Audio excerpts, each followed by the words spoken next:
Mateus capítulo 14. A morte de João Batista. Naquele tempo, Herodes, o governador da Galileia, ouviu falar a respeito de Jesus. Então ele disse aos seus funcionários: "Esse homem é João Batista que foi ressuscitado? Por isso, esse homem tem o poder para fazer milagres, pois Herodes tinha mandado prender João, arrancar suas mãos e jogá-lo na cadeia.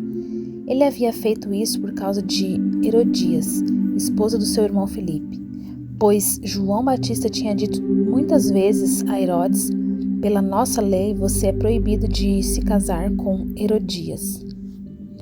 Herodes queria matá-lo, mas tinha medo do povo, pois eles achavam que João era profeta. No dia do aniversário de Herodes, a filha de Herodias dançou diante de todos e ele gostou tanto que prometeu à moça: "Juro que te darei tudo o que me pedir."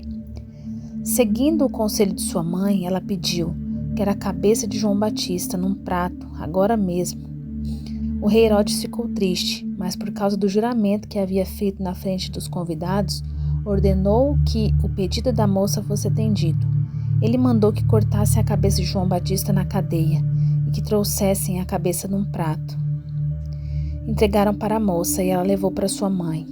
Então os discípulos de João vieram e levaram o corpo dele e sepultaram. Depois foram contar isso a Jesus. Jesus alimenta uma multidão. Ao saber o que havia acontecido, Jesus saiu dali num barco e foi sozinho para um lugar deserto. Mas as multidões souberam onde ele estava, vieram dos seus povoados e seguiram por terra. Quando Jesus saiu do barco e viu aquela grande multidão, ficou com muita pena deles e curou os doentes que estavam ali. De tardinha, os discípulos chegaram perto de Jesus e disseram: "Já é tarde e esse lugar é deserto. Mande essa gente embora, a fim de que vão aos seus povoados e comprem alguma coisa para comer." Mas Jesus respondeu: "Eles não precisam ir embora. Dai vocês mesmos comida a eles." E eles disseram: "Só temos aqui 5 pães e 2 peixes, pois tragam para mim", disse Jesus. Então mandou o povo sentar-se na grama. Depois pegou os 5 pães e os 2 peixes, olhou para o céu e deu graças a Deus.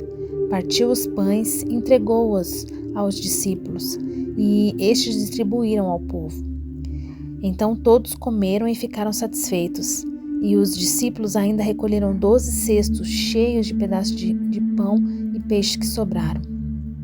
Os que comeram foram mais ou menos 5.000 homens, sem contar as mulheres e as crianças. Jesus anda em cima da água. Logo depois, Jesus ordenou aos seus discípulos que subissem no barco e fossem na frente para o lado oeste do lago. Enquanto ele mandava o povo embora, depois de mandar o povo embora, Jesus subiu um monte a fim de orar sozinho. Quando chegou a noite, ele estava ali, sozinho.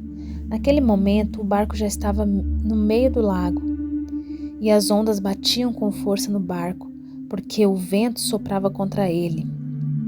Já de madrugada, entre as 3 e as 6 horas, Jesus foi até lá andando em cima da água.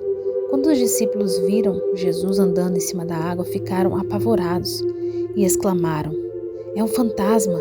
Gritaram de medo. Nesse instante, Jesus disse: "Coragem, sou eu, não tenham medo." Então Pedro disse: "Se é o Senhor mesmo, mande que eu vá andando em cima da água até onde o Senhor está." "Venha", respondeu Jesus. Pedro saiu do barco e começou a andar em cima da água, em direção de Jesus. Porém, quando sentiu a força do vento, ficou com medo e começou a afundar. Então gritou: "Socorro, Senhor!" Imediatamente, Jesus estendeu a mão e segurou Pedro e disse: "Como é pequena a sua fé! Por que você duvidou?" Então os dois subiram no barco e o vento se acalmou. Os discípulos adoraram Jesus dizendo: "De fato, o Senhor é o Filho de Deus." Jesus cura em Genezaré. Jesus e os discípulos atravessaram o lago e chegaram à região de Genezaré. Ali o povo reconheceu Jesus e avisou todos os doentes da região vizinha. Então muitas pessoas levaram os doentes até ele, pedindo que deixasse que os doentes pelo menos os tocassem na barra da sua roupa, e todos os que tocavam nele ficavam curados.